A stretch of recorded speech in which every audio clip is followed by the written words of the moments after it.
دیکھو گے میں تو دیکھوں گا میں تو دیکھوں گا تم بھی دیکھو گے تم بھی دیکھو گے جب روٹی سستی ہوگی اور مہنگی ہوگی جان وہ دن پھر آئے گا جب ایسا ہوگا پاکستان میں تو دیکھوں گا میں تو دیکھوں گا تم بھی دیکھو گے تم بھی دیکھو گے میں تو دیکھوں گا میں تو السلام علیکم. آپ کے پروگرام پالیٹکس ٹوڈے کے ساتھ میں ڈاکٹر مونا کاظم شاہ آپ کی خدمت میں حاضر ہوں.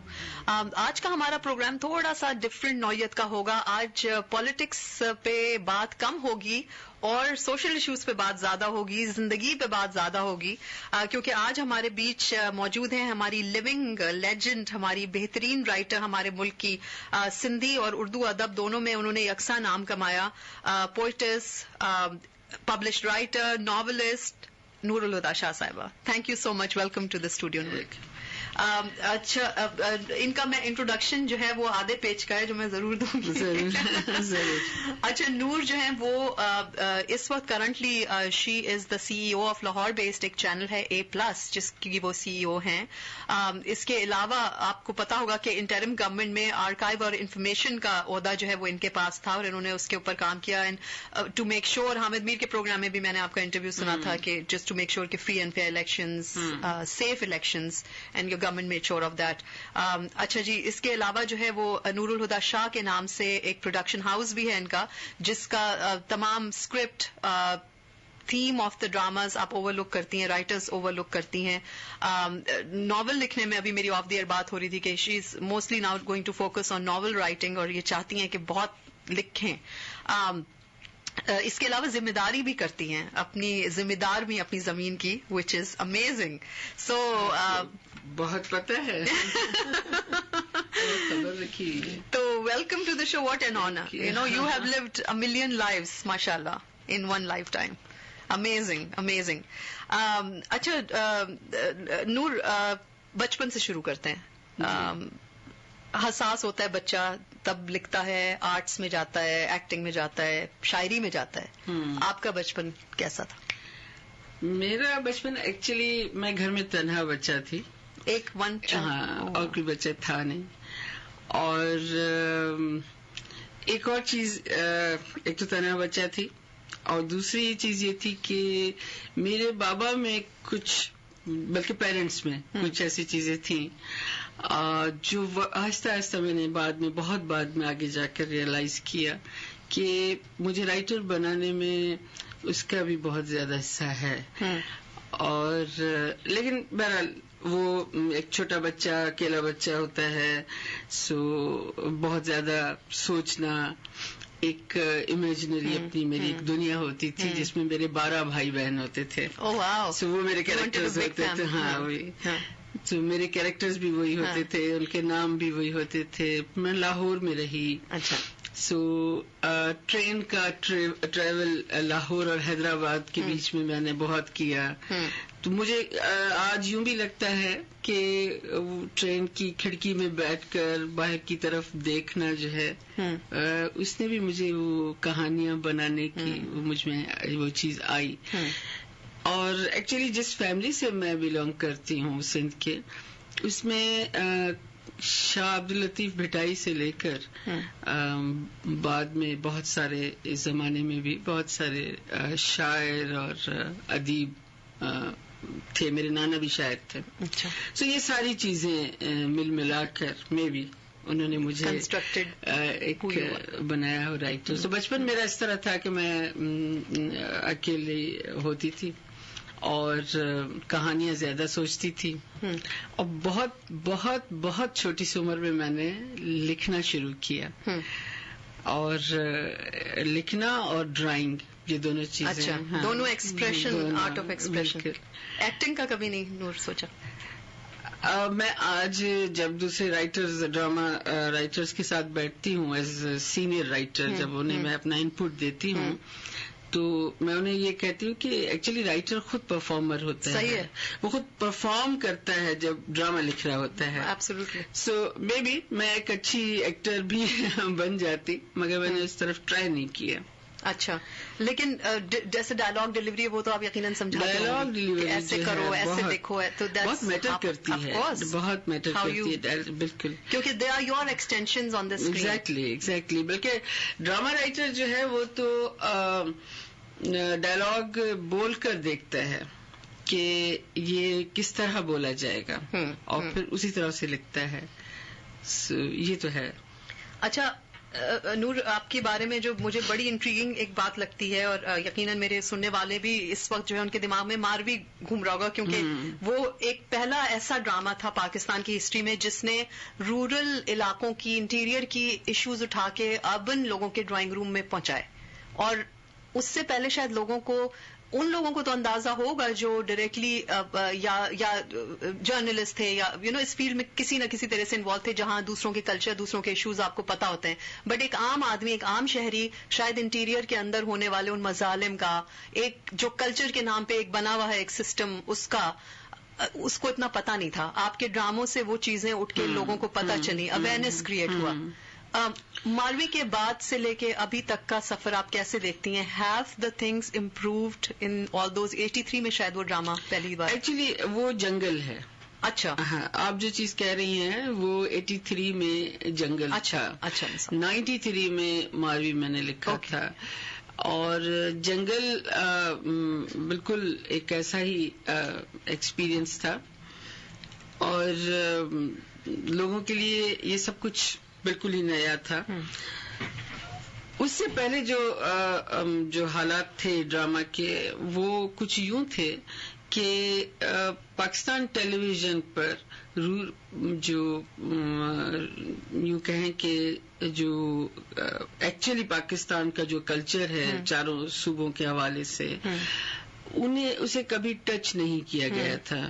اردو ڈرامہ جو چلتا تھا ہمارا, اس میں جب بدماش دکھانا ہوتا تھا تو اسے اجرک پہنا دیتے تھے, اور وہ لیاری کا وہ بدماش دکھایا جاتا تھا, اور اس طرح کا تھا. اور کسی مطلب جو ہمارا ویور تھا اس کے لیے سندھی, بلوچی, پٹھان, پنجابی نہیں, یہ 3 لوگ جو تھے, 3 قومیں جو تھیں, وہ ان کے لیے بالکل ہی ان نون تھیں. انہیں پتہ ہی نہیں تھا یہ کون تھے. پاکستان یا تو وہ تھا کہ ایک مغلائی کلچر کو ہم نے اڈاپٹ کر لیا تھا, یا پھر وہ پنجاب رورل کی طرف ہم جاتے تھے تو پنجاب تھا. سو اس کا یہ جو جنگل اس زمانے میں عبد القادر جونی جو نے ایک اور ڈرامہ لکھا تھا دیواریں, اور یہ جو ساری چیزیں تھیں, ان کے لیے یہ کہا جا سکتا ہے کہ انہوں نے یہ سندھ کو پی ٹی وی کی اسکرین پر لیا ہے. صحیح. سو مظالم جو ہوتے ہیں وہ تو ہر قوم, ہر علاقے میں ہوتے ہی ہیں. دنیا اسی طرح ہے, 2 اس میں بٹی ہوئی ہے کہ ایک ظالم ہے, دوسرا مظلوم ہے. انہی 2 میں سے کہانیاں نکلتی ہیں. تو سندھ میں بھی ایسا ہے, ہر جگہ ایسا رہا ہے, مگر سندھ کو اس سے پہلے لوگ جانتے نہیں تھے. لوگوں نے جنگل کو دیکھا تو انہیں پتہ چلا کہ اچھا یہ بھی چیز ایگزسٹ کرتی ہے, اور پھر اس میں ظالم اور مظلوم بھی ہے, کلچر بھی ہے, نیگیٹو اور پازیٹو دونوں سائڈز تھیں جو سامنے آئی. اچھا, آف دی ایئر تو میری ہوئی آپ سے یہ بات, لیکن آن دی ایئر بھی میں پوچھنا چاہوں گی کہ جب آپ نے اس طرح سے ایک طریقے سے میں کہوں گی بے نقاب کی, اور ٹی وی پہ کوئی چیز آ جائے, خواہ وہ آرٹ کی شکل میں کیوں نہ ہو, جیسے ڈرامہ ہو گئے, آبویسلی ایک جیسے کہتے ہیں ہلچل تو مچتی ہے اس علاقے میں یا اس کلاس میں جس کے اوپر آپ اٹیک کوٹ اینڈ کوٹ کر رہے ہیں. Did that create any issues for you being a part of that and living there also from time to time?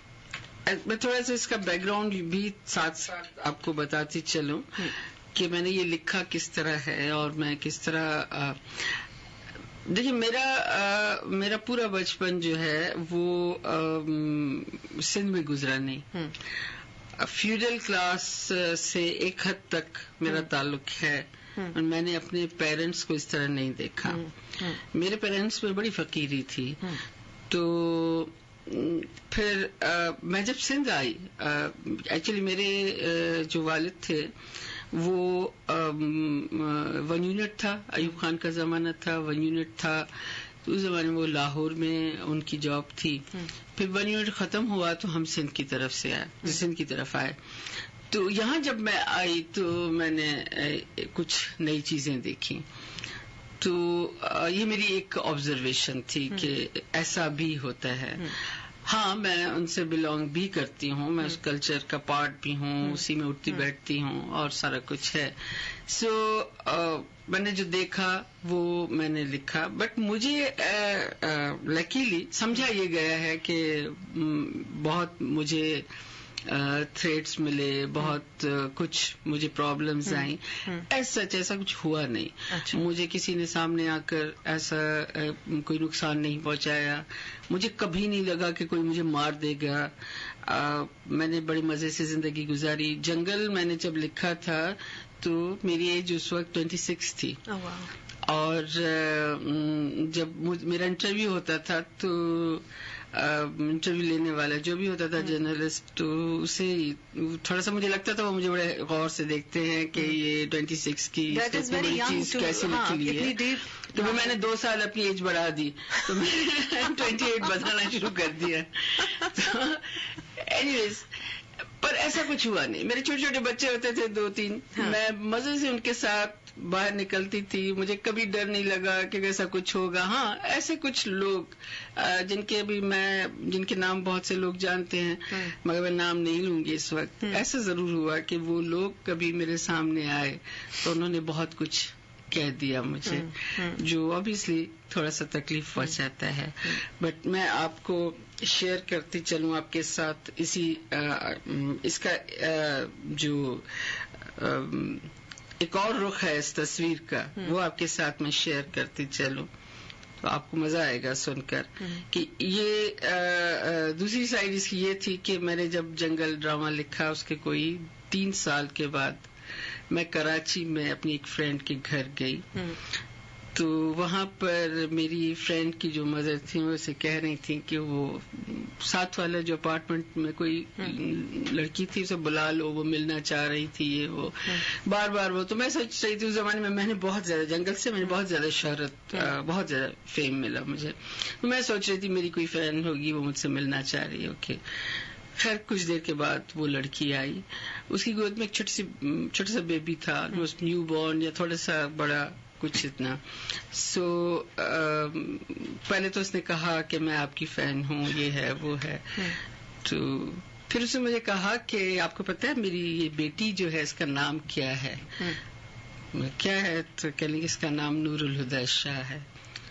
اچھا ٹھیک ہے. اچھا وہ سید تھی. اچھا تو میں نے ٹھیک ہے اس کو نام میرا نام تھوڑا سا ڈفرینٹ تھا تو اس وجہ سے انہوں نے رکھا ہے. تو اس نے مجھے کہا کہ آپ مجھ سے پوچھیں گے نہیں کہ اس کا نام یہ کیوں ہے.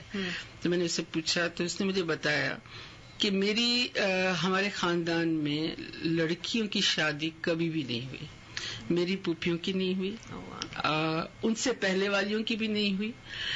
مرد باہر سے شادیاں کر کے لے آتے ہیں صرف اس لیے کہ پراپرٹی جو ہے وہ باہر نہ چلی جائے. سو میری بہنوں کی بھی نہیں ہوئی، میں سب سے چھوٹی ہوں. تو جب جنگل آن ایئر ہوا تو میرا بھائی جو کراچی میں رہتا تھا اس نے یہ ڈرامہ جب دیکھا تو وہ گاؤں آیا اور اس نے میرے والد کو کہا کہ میری بہنوں کی شادیاں کرائیں، ان کے گھر بنائیں. تو انہوں نے کہا یہ تو پاسبل نہیں ہے. تو خیر اس نے بتایا مجھے کہ وہ مطلب آپ سوچیں ذرا کیا سین ہوگا اس کا، کہ کہنے لگے کہ مجھے میرے بھائی نے رات کے اندھیرے میں وہاں کبھی، اچھا پلس ہم نے باہر کی دنیا نہیں دیکھی تھی، میں کبھی گاڑی میں نہیں بیٹھی تھی، مجھے پتا نہیں تھا کہ ہمارے گھر کی دیواروں کے باہر دنیا کیا ہے. سو وہ بھائی مجھے رات کے اندھیرے میں کراچی لے آیا اور میرے خالہ کا بیٹا ہے، اس نے اسے بات کی، وہ ایک پڑھا لکھا لڑکا ہے، اس نے میری اس سے شادی کروا دی اور اب میں کراچی میں رہتی ہوں. اور یہ میری بیٹی ہے، اس کا میں نے نام نور الہدی شاہ رکھا ہے. یہ بھی ایک پازیٹو سائڈ ہے اس ساری سٹوری کی. یقیناً ہاں ایگزیکٹلی مجھے ایسے لوگ بھی ملے اس ڈرامے کے بعد ایسی ایسی لڑکیاں بھی ملی جنہوں نے مجھے کہا کہ ہمارے گھر میں بہت وہ پہلے جیسے حالات نہیں رہے, بہت بڑی تبدیلی آ گئی ہمارے گھروں میں, اور سوچنا سب نے شروع کر دیا. میں اس کو زیادہ اس پر فوکسڈ ہوں کہ ایسا بھی ہوتا ہے. نہیں بالکل ہوتا ہے. آئی تھنک ڈرامے بڑا امپیکٹ چھوڑتے ہیں لوگوں پہ, لوگ کیریکٹرز کے ساتھ انوالو ہو جاتے ہیں, اپنی زندگیاں ان ڈراموں میں ڈھونڈتے ہیں. آج تک ہوتا ہے. بالکل. اور آج آپ دیکھیں گی اگر تو سندھ کے فیوڈل کلاس کی لڑکیاں جو ہیں وہ یونیورسٹیز میں پڑھ رہی ہیں. انفیکٹ آپ اگر دیکھیں کہ سندھی چینلز جو ہیں ان پر آج اسی کلاس کی لڑکیاں, چاہے وہ میوزک شوز ہوں اس میں آپ کو بیٹھی ہوئی اپنے بھائیوں کے ساتھ نظر آئیں گی, چاہے وہ کچھ اور ڈسکشن کے کچھ ایسے پروگرامز ہوں. بٹ بہرحال وقت ہوئی اس کے بعد بہت بدلا ہے. اچھا, اور وہی ڈرامہ تھا جس کا آپ مجھے بتا رہی تھی کہ جس کا ایوارڈ جو ہے وہ آپ کو بہت پیارا ہے, اور آپ نے اس کو ڈسپلے بھی کیا ہے, اور باقی سارے ایوارڈ آپ نے ریسیو تک نہیں کیے. ایکچولی نہیں, میں اور کوئی وجہ نہیں ہے ایوارڈ ریسیو کرنے. بڑے ایوارڈ ملے اکثر, پرائڈ آف پرفارمنس, یہ وہ سارا کچھ. میں شاید یہ ایک تو وجہ شاید یہ ہے کہ میں نے شہرت بہت چھوٹی عمر میں دیکھ لی. اچھا, میں نے 30 سال کی عمر تک پہنچتے پہنچتے, میں آج بھی کہتی ہوں کہ 30 سال کی عمر تک میں نے وہ اتنی شہرت دیکھ لی, اور محبت بھی. پلس مجھے سندھ کی طرف سے الگ اور پورے پاکستان کی طرف سے بہت زیادہ محبت بھی ملی. تو میں نے یہ چیزیں جتنی میں یہ کہا کرتی ہوں کہ کوئی بھی رائٹر یا کوئی بھی ایسا وہ 80 سال کی عمر تک بھی وہ چیز حاصل نہیں کر سکتا. وہ میں نے بہت چھوٹی عمر میں دیکھ لی, اور میرے لیے پرانی بھی وہ ہوگی. سو ایوارڈز اور یہ داد و تحسین و تعریف اور یہ سارا کچھ ہے. اور بعض اوقات انسان, میرے خیال سے نور, یہ بھی ہوتا ہے کہ انسان زندگی کا مقصد یا زندگی کا ایک جو مشن ہوتا ہے نا, وہ ایوارڈوں سے اوپر ہوتا ہے. وہ ایک رائٹنگ میں ہونا چاہیے, بالکل ہونا چاہیے, کیونکہ یہ چھوٹی بالکل آپ رک جاتے ہیں. اگر یہ جو ایوارڈز ہیں نا آپ کو بڑی ان سے محبت ہو جائے تو پھر آپ کی وہ جرنی ختم ہو جاتی ہے, آگے کچھ بچتا نہیں ہے, اور آپ اس کو سمیٹنا شروع کر دیتے ہیں. یہ بالکل ایسا ہے جیسے آپ حرام کا پیسہ سمیٹنا بہت زیادہ شروع کر دیں. سو ہے ایوارڈز میں نے کبھی ریسیو نہیں کیے. وہ جو پرائڈ آف پرفارمنس بھی تھا وہ بھی ڈھونڈتا ہوا میرے گھر تک بھجوا دیا گیا, میں نے نہیں ریسیو کیا. وہ تو میں ریسیو کر بھی نہیں سکتی تھی. ایکچولی میں ایک ڈکٹیٹر سے جا کر, وہ اس کی وجہ یہ تھی کہ میں کتنی امیزنگ بات ہے, کتنا آکسی مورون ہے نور کے. ایک ڈکٹیٹر جو ہے وہ عورت کی سوچ اور سوچنے پر اسے ایوارڈ, جبکہ سب لوگ اس زمانے میں ڈراموں میں دوپٹوں میں سو رہے ہوتے تھے. جی, یہ ڈکٹیٹر پرویز مشرف تھے. اچھا, یہ جو پرائڈ آف پرفارمنس ہے, اچھا, یہ مجھے پرویز مشرف, جب مجھ تک یہ ایوارڈ آیا تو میں نے اس کو کھولا جب, تو اس میں ایک بہت بڑا سرٹیفکیٹ رکھا ہوا تھا. تو میں نے سرٹیفکیٹ پڑھ کے میں نے دانت پیس کر اس کو ٹیبل پہ پھینک دیا. اس پہ لکھا ہوا تھا کہ صدر مملکت جناب پرویز مشرف یہ وہ نور الہدی شاہ کو ان کے پتہ نہیں کس کام پر وغیرہ وغیرہ یہ تمغہ حسن کارکردگی عطا کرتے ہیں. تو میں نے کہا یہ عطا مجھے نہیں چاہیے, میں ایک ڈکٹیٹر کی عطا کا مجھے کیا کرنا ہے. میں نے اس کو اچھا جتنے ابھی بھی آپ نے دانت پیسے نا, میرا دماغ بار بار ضیاء صاحب کی طرف جا رہا تھا. دیکھیں ڈکٹیٹر ہوتا ہے, وہ ضیاء ہو, ایوب ہو, پرویز مشرف ہو, ہر دور کا. پاکستان آج جن حالات میں ہے اس کا یہ سارا کچھ ہمیں انہی کا عطا کیا ہوا ہے, انہی ڈکٹیٹرز کا عطا کیا ہوا ہے. اس قوم نے بھی اس چیز میں بڑی خرابی پیدا کی ہے کہ بعض ڈکٹیٹرز کو ہم نے, ضیاء کو اسلام کے نام پر ہم نے چوم کر آنکھوں پر رکھا, اس قوم نے, پاکستانی قوم نے. ادروائز ضیاء کو دیکھا جائے تو اس نے بھی صوبائی اس پر اگر ہم جائیں گے تو سندھ کو اور سب کو بڑا ٹف ٹائم دیا. پرویز مشرف کو ہم نے ایک ماڈرن سوچ کے حوالے سے ہم نے سوچا کہ یہ اسے بھی چوم کر ہم نے آنکھوں پر رکھا، جس کی وجہ سے ہمارے حصے میں جو ڈیموکریسی آئی ہے وہ جسے ہم آج تک لولی لنگڑی اندھی منڈی ڈیموکریسی کہا کرتے ہیں اور اس پر گزارا بھی کر رہے ہیں. سو اینی ویز میں ایک ایسی رائٹر ہوں کہ میں کسی ڈکٹیٹر کا دیا ہوا جو چاہے وہ کوئی بھی ہو کہ میں اس کا دی ہوئی عطا کی ہوئی چیز جو ہے وہ اپنے ماتھے پر سجا نہیں سکتی ہم. یہ ہے. ٹھیک ہے. اچھا پالیٹکس کی طرف بات نکلی ہے تو انٹرم گورنمنٹ کو سنبھالنے کا تجربہ کیسا رہا؟ صحیح رہا. Not good not bad. مجھ سے لوگوں نے پوچھا کہ کیسا لگ رہا ہے ان دنوں، تو میں نے کہا کہ مجھے یہ اپنا ایکچولی میں نے اس کو جس طرح فیل کیا وہ یہ ہے کہ یہ انسان کا ایک ٹیسٹ ہے کہ ہم اپنے اندر میں کس طرح کے انسان ہیں. بڑی بڑی باتیں جب کرتے ہیں لیکن ایکچولی اس کرسی پر بیٹھنا ہونا بہت ہی مشکل کام ہے. آپ پورے انصاف کے ساتھ سوچنا شروع کر دیں، آپ کسی طرح کی ڈسکریمنیشن نہ کریں، اور پھر آپ کے سامنے پاور بھی ہو، پیسہ بھی رکھا ہو، آپ کی مرضی ہے کھائیں نہ کھائیں. تو پیسہ اس سچ کوئی بڑی چیز نہیں ہے، انسان پاور اپنا یوز کرتا ہے. میں نے جب اس کی ہماری فیئر ویل ہوئی تو اس میں جب بات ہوئی تو میں نے منسٹرز نے بڑا انجوائے کیا. اچھا نور، جو فیئرویل میں آپ نے بات کی وہ آپ ہمیں بتائیے گا. ایک چھوٹے سے وقفے کا ہمارا ٹائم ہو رہا ہے، واپس آتے ہیں اور نور سے مزید بات چیت کرتے ہیں. Having trouble hearing? Maybe it's you or a family member. Hearing loss can be devastating for families, so don't ignore it anymore. Dr. Balachanda, internationally known audiologist, now has 5 locations in the Dallas-Fort Worth area to serve you. Premier Hearing Centers provide comprehensive hearing care. Your hearing is now our responsibility. Locations in Bedford, Fort Worth, Plano, Richardson, and Mesquite. Log on to our website at premierhearing.com for a location nearest you. Crackling deals at Taj Grocers in Plano.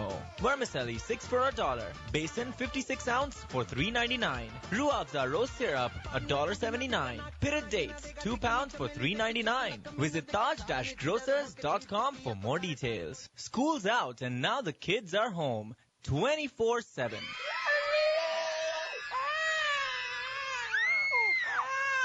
Keep your cool with 5 chilled and refreshing new drinks at Inchin's Bamboo Garden in Irving and Plano. Now you can find Inchin's Bamboo Garden on Facebook. Hi, my name is Poonam and I've been a client of Rejuve Med Spa for many years, receiving laser hair removal treatments on several areas. I absolutely love Rejuve. The results are great, the staff is well trained, the lasers are the newest on the market, safe for our skin type and virtually pain-free, and the customer service is second to none. I'm very satisfied with everything about Rejuve and strongly recommend them to all Phoenicia listeners. Rejuve Med Spa is located at the corner of Frankfurt and Preston in North Dallas. Call 972-265-1590 to set up your complimentary consultation.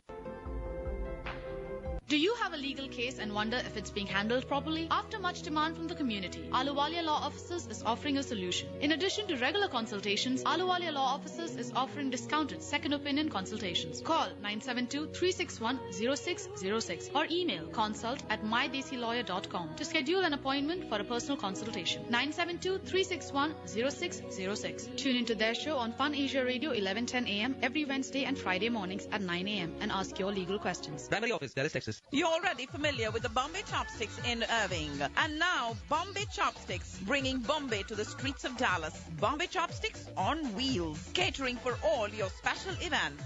Rolling up the Bombay Chopsticks truck right to your festivities. Now introducing Simply Dosa Truck, Indian food truck right to your doorstep. On-site catering for your needs. Dosas, Bombay Frankies and Indian cuisine for all your events. Check out details at bombaystreetfood.com or call 862-452-0300. Tensed and having nightmares about not filing FBAR? Voluntary disclosure or amnesty is a chance to come clean. Hurry up and attain peace of mind by visiting mytaxfiler.com or meeting CPA Sudhir Pai, tax planner and advisor for many high net worth individuals and small businesses. Call 972-961-4814 or tax@mytaxfiler.com. Wear the jewelry that expresses emotions only at Tilak Jewelers, where you will find honest, fair pricing based on live gold prices. Tilak Jewelers in Irving, located at 8300 North MacArthur Boulevard, Suite 100, or call 972-594-8252. The lawyers at Mathur Law Offices have been serving our community since 1999. Whether you need assistance with a criminal, family, immigration, or injury law, it's the right place to turn for the experience and expertise you need. With friendly, fast, and accurate service and combined legal experience of over 29 years, Mathur Law Offices is the might for the fight. Call 214-378-8880. That's 214-378-8880. 214-378-8880. Principal Office, Dallas, Texas. Reflections announcing the biggest sale ever at both their locations, Irving and Plano. Everything half off. I mean everything. Ladies, men's, kids, and all accessories at 50% off. Don't miss this. Reflections Boutique, your fashion expert. The joy of having a child is unlike any other. But unfortunately, many among us have tried but failed in hearing that first cry. Relatives and friends all constantly asking, so when are you going to have a baby? Well, you are not alone. 1 in 6 couples suffer from infertility, but there is hope. Dr. Rinku Mehta is an experienced infertility specialist at the Frisco Institute for Reproductive Medicine and has helped many couples in our community realize their dreams of having a healthy baby. Dr. Mehta realizes the stress and expectations associated with wanting a child and will diagnose, treat, and guide you throughout this emotional journey. So call 972-377-2625 today and ask for Dr. Rinku Mehta or visit friscoinfertility.com.